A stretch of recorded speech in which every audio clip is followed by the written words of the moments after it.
2025ல நீங்க எதிர்பார்த்த மாதிரி உங்களுடைய இன்வெஸ்ட்மெண்ட்ஸ் பர்ஃபார்ம் பண்ணாதனால 2026ல நீங்க என்ன வித்தியாசமா பண்ணலாம்? இல்ல இந்த வருஷம் நீங்க ஈக்விட்டியில ஃபோக்கஸ் பண்ணணுமா? அல்லது கோல்டு, சில்வர் மாதிரி பிரஷியஸ் மெட்டல்ஸ்ல ஃபோக்கஸ் பண்ணணுமா?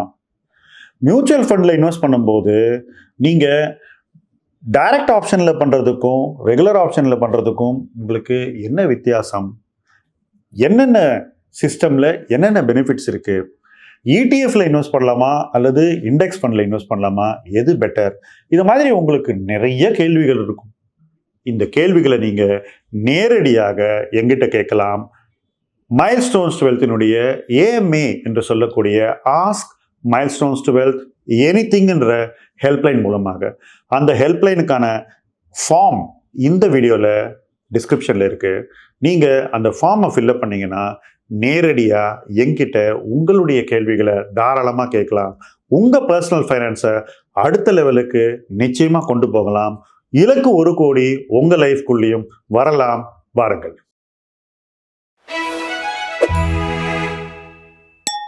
ஃப்ரெண்ட்ஸ், இன்னைக்கு முதலீட்டு களம்ல நாம பேச போற தலைப்பு, உங்க போர்ட்ஃபோலியோ வளர்ந்தா பத்தாது, உங்க ஸ்ட்ராட்டஜியும் வளரணும். நிறைய பேர் இந்த ஸ்டாக் மார்க்கெட் காலகட்டத்தில் வளர்ந்துருக்காங்க. அவங்க போர்ட்ஃபோலியோ மதிப்பில் உயர்ந்திருக்கிறது. சில ஷேர்ஸ் குறிப்பிட்டு சொல்லணும்னா ஒரு 4-5 ஷேர்ஸ் இந்த மதிப்பு கூடுவதற்கு காரணமாக அமைந்திருக்கின்றன. போர்ட்ஃபோலியோ பல பேருக்கு டபுள் கூட ஆயிருக்கலாம். டபுள் ஆயிட்டு ஒரு உச்சத்தை 2022ல தொட்டுட்டு இந்த போர்ட்ஃபோலியோ ஸ்ட்ரகிள் ஆகுதா? உங்களுக்கு அந்த ஃபீலிங் இருக்கா? அந்த ஃபீலிங் இருக்குன்னா இந்த வீடியோ உங்களுக்காகத்தான் நீங்க நினைச்சுக்கணும். என்ன ரீசன்னா, ஒரு போர்ட்ஃபோலியோ வளரக்கூடிய ஒவ்வொரு காலகட்டத்திலையும் ஒரு முதலீட்டாளன் வளர வேண்டும். என்ன சார், போர்ட்ஃபோலியோ வளர்ந்தா அதானே சார் வளர்ச்சி அப்படின்னு நீங்க நினைக்கலாம். இல்லவே இல்லை. போர்ட்ஃபோலியோ வளர்ச்சி என்பது அந்த பங்கு மதிப்பின் வளர்ச்சி. ஆனால் உங்கள் வளர்ச்சி என்பது உங்களுடைய புரிதல், உங்களுடைய டெம்பரமெண்ட், உங்களுடைய நாலேஜ், உங்களுடைய முதலீட்டு அணுகுமுறை, உங்களுடைய முடிவெடுக்கும் திறன், உங்களுடைய பொறுமை அண்ட் உங்களுடைய வேகம். இதெல்லாம் எப்படி வளருது அல்லது மாறுது, எப்படி உயர்கிறது, எப்படி உங்களை மேம்படுத்துகிறது, எப்படி இந்த ஏரியாலாம் நீங்க இம்ப்ரூவ் பண்றீங்க அப்படிங்கிறது தான் உங்களுடைய வளர்ச்சி. இது எதுக்கு சார், பணம் தான் வருது, சொல்ற ஸ்டாக்கை வாங்கிட்டு போறேன், நீங்க ஏன் இதெல்லாம் சொல்றீங்க அப்படின்னு கூட நீங்க கேட்கலாம். நியாயமான கேள்வி. ஆனா என்னைக்குமே இன்னொருத்தரை நம்பி நம்ம போயிட்டே இருக்கணும்னு வச்சுங்க. ஒரு ஊருக்கு நமக்கு எதுவுமே தெரியாது, பாஷை தெரியாது, வழி தெரியாது, வண்டி ஓட்ட தெரியாது. இன்னொருத்தரை நம்பி போயிட்டே இருக்கும் ஒரு பயணத்துல. திடீர்னு அந்த ஆளுக்கு ஏதோ ஒன்று ஆயிடுது, அவர் பயணத்தை கைவிட வேண்டிய ஒரு சூழ்நிலை வருது. உங்களால உங்க பயணத்தை முடிக்க முடியுமா? மறுபடியும் நீங்க இன்னொருத்தரை நம்பணும். இப்படி ஒவ்வொருத்தரா நம்பி போகும்போது சில நேரத்துல நம்ம போக வேண்டிய இடத்துக்கே போகாம கூட ஒரு சூழ்நிலை வரலாம். அதுதான் முதலீட்டு உலகில் முக்காவாசி பேருடைய அனுபவம். அந்த அனுபவம் உங்களுக்கு வரக்கூடாது. நீங்க போக வேண்டிய இடத்துக்கு போக வேண்டிய நேரத்துல கரெக்டா போய் சேரணும்னா, சினிமா இதுல சொல்லணும்னா வர வேண்டிய நேரத்துல கரெக்டா வரணும்னா நீங்களே இதெல்லாம் செஞ்சுதான் அதை நீங்க அச்சீவ் பண்ண முடியும். உங்களுடைய புரிதல், உங்களுடைய இன்டர்னல் growth, உங்களுடைய வளர்ச்சி தான் உங்களை எடுத்துட்டு போக வேண்டிய இடத்துக்கு சரியான நேரத்துல சரியான இடத்துக்கு கொண்டு போய் சேர்க்கும்.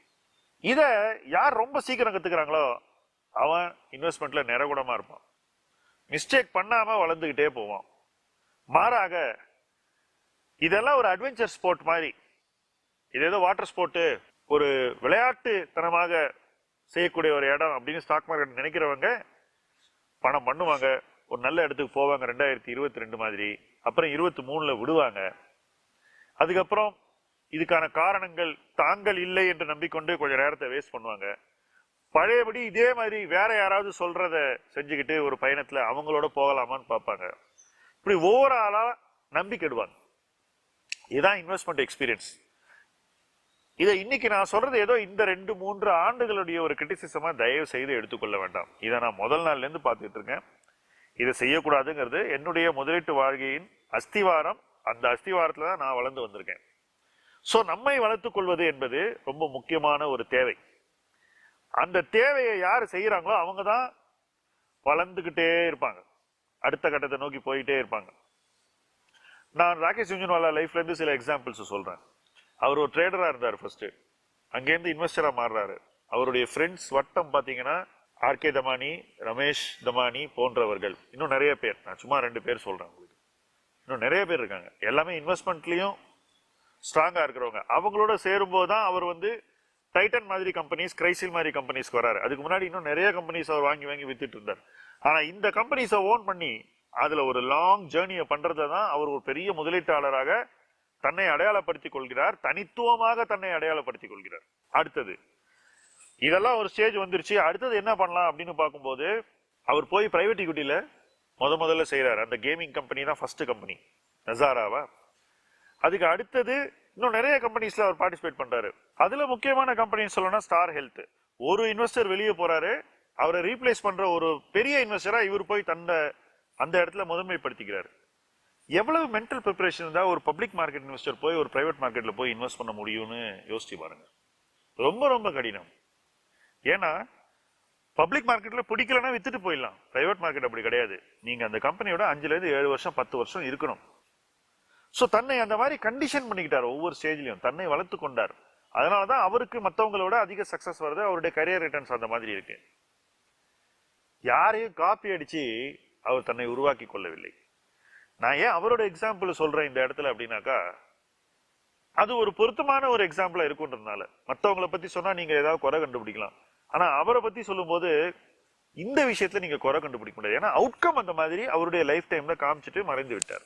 சோ நீங்க உங்களை ஒவ்வொரு ஸ்டேஜ் ஆஃப் லைஃப்லயும் உங்களை ப்ரிப்பேர் பண்ணிக்கணும். நீங்க ஒரு பெட்டர் இன்வெஸ்டர் ஆகிறதுக்கு முன்னாடியே ரெடி ஆகணும். அப்படி இருக்கும்போது நீங்க அடுத்தவன் வண்டியில சவாரி பண்ணாக்கா, அவனை வண்டி ஓட்ட விட்டு நீங்க பின்னாடி உட்காந்துக்கிட்டு இல்ல அவன் முதுகு மேல ஏறிட்டு போனீங்கன்னா நீங்க விக்ரமாதித்தன் தோல்ல இருக்கிற வேதாளமா தான் இருப்பீங்களே ஒழிய நீங்க ஒரு நல்ல இன்வெஸ்டரா உருவாகிறதுக்கான வாய்ப்புகளை உங்களுக்கே நீங்க டினை பண்ணிக்கிறீங்க, மறுக்கிறீங்க உங்களுக்கே. இதுதான் பிரச்சனை. இது எனக்கு முதல் நாளே தெரிஞ்சிச்சு.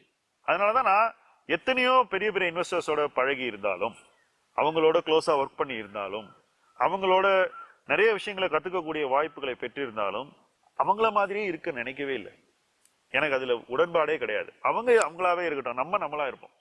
அந்த ஒரு லேர்னிங் ஓரியன்டேஷன் உங்களுக்கு இருந்ததுனாக்கா நீங்க உங்களுக்கே தேவையான ஒரு ஸ்ட்ராட்டஜியும் ஒரு பாதையும் உருவாக்கி கொள்வீர்கள்.